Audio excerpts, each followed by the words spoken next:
संजय अग्रवाल जी। राधे राधे महाराज जी।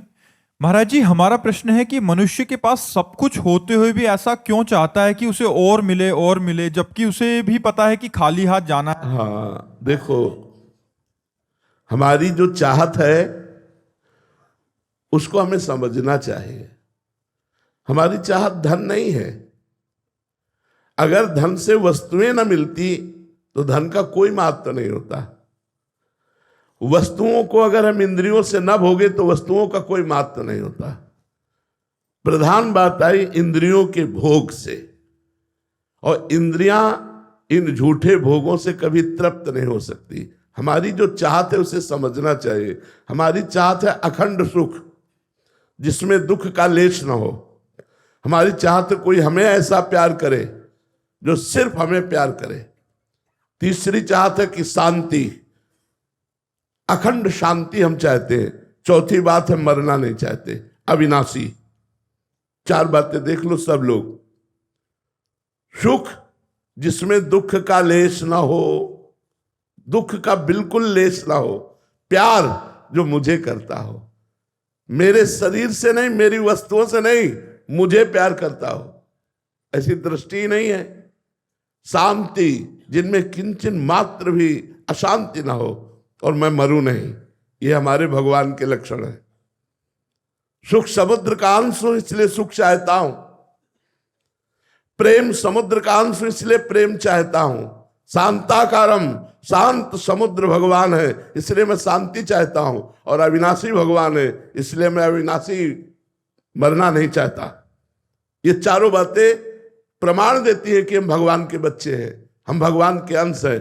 और सबसे पहली बात जो आपका प्रश्न था कि कभी संतोष नहीं होता, हम आगे बढ़ना चाहते हैं नंबर 1 में, क्योंकि नंबर 1 के हैं, है ना, 1 के है ना। तो हमारी बढ़ोतरी ऐसी हो कि मैं 1 पे पहुंच जाऊं, चाहे बुरे मार्गों में हो चाहे अच्छे मार्गों में हो, क्योंकि अच्छे बुरे दोनों के बाप एक ही है, एक परमात्मा ही है।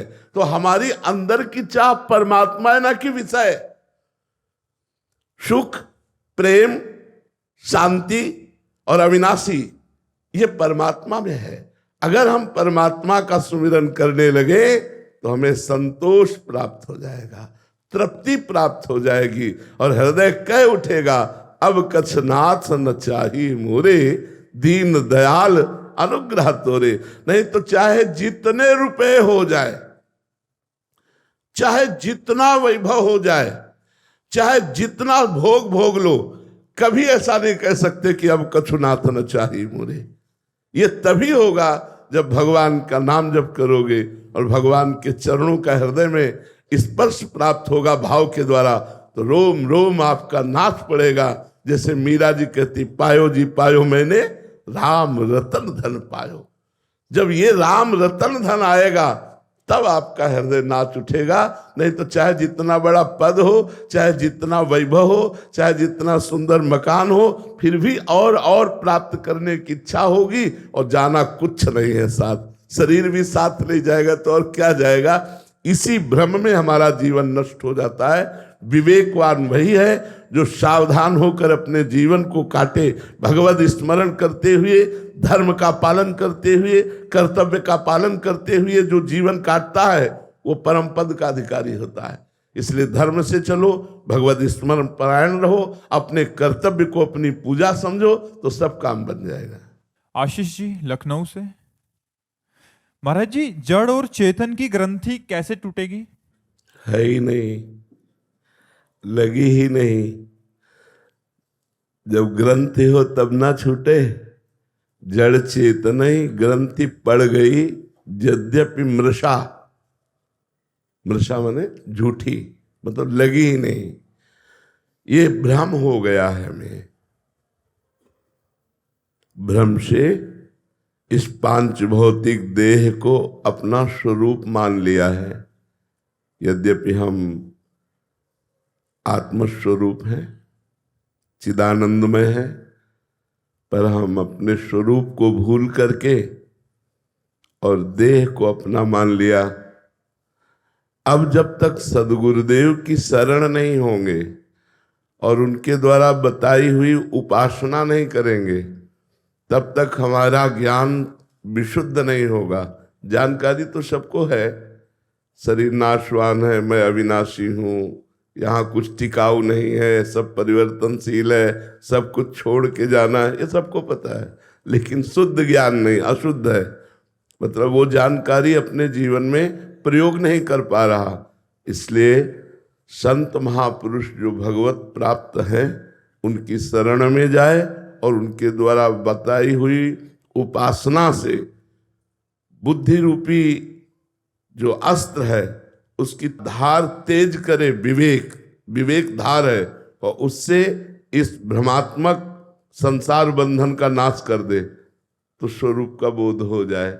यद्यपि कभी स्वरूप न बंधन को प्राप्त हुआ है, न है, न होगा, पर छूटति कठिनाई बहुत कठिनता है, क्योंकि इसको हमने पकड़ रखा है। जैसे एक राजा से ऋषि ने कहा कि संपूर्ण संसार से वैराग्यवान ही भगवदानंद को प्राप्त होता है, तो उनका माया ने मुझे पकड़ रखा है, मैं कैसे भगवदानंद को प्राप्त करूं। तो एक दिन टहलने जा रहे थे तो ऋषि ने आम के वृक्ष को ऐसे पकड़ लिया, बोले राजन मुझे छुड़ाइए, इस वृक्ष ने मुझे पकड़ रखा है। तो राजा बहुत जोर से हंसे और बोले महाराज क्यों विनोद करते हो, आपने वृक्ष को पकड़ रखा है। बोले हाँ, आपने माया को पकड़ रखा है, माया ने आपको नहीं। तो हम लोगों ने अपने आप को स्वयं भोगों की चाह वाला जो शरीर है इससे राग कर लिया और अपने स्वरूप का विस्मरण कर लिया। इसलिए हमारे पुनरपि जननम पुनरपि मरणम पुनरपि जननी जठरे शयनम, ये बार बार दुख प्राप्त हो रहा है। यदि हम मनुष्य जीवन की सार्थकता देखें तो आत्मस्वरूप के बोध में ही है, अपने को जानने में ही है। पर अपने को जानने के लिए समर्थ सद्गुरु की आवश्यकता है, वो है श्री भगवान। खूब नाम जप करो, भगवान की शरण में हो जाओ तो सोई जानई जेहि देहु जनाई, और जानत तुम्हें हो जाई। वही जान पाता है हे नाथ जिसे आप जना देते हो, और जो आपको जान जाता है वो आप मैं हो जाता है, अर्थात भगवत स्वरूप हो जाता है। तो बिना आराधना के ये भ्रम छूटने वाला नहीं। जासु कृपा सब भ्रम मिट जाई, गिरजा सोई कृपालु रघुराई। बिना भगवान का भजन किए, बिना उनकी कृपा के ये जड़ चेतन की भ्रमात्मक ग्रंथि का भेदन होना बहुत कठिन है। खूब नाम जप करो, नाम जप करो, नाम जप से ही सर्व ज्ञान प्रकाशित हो जाएगा जी।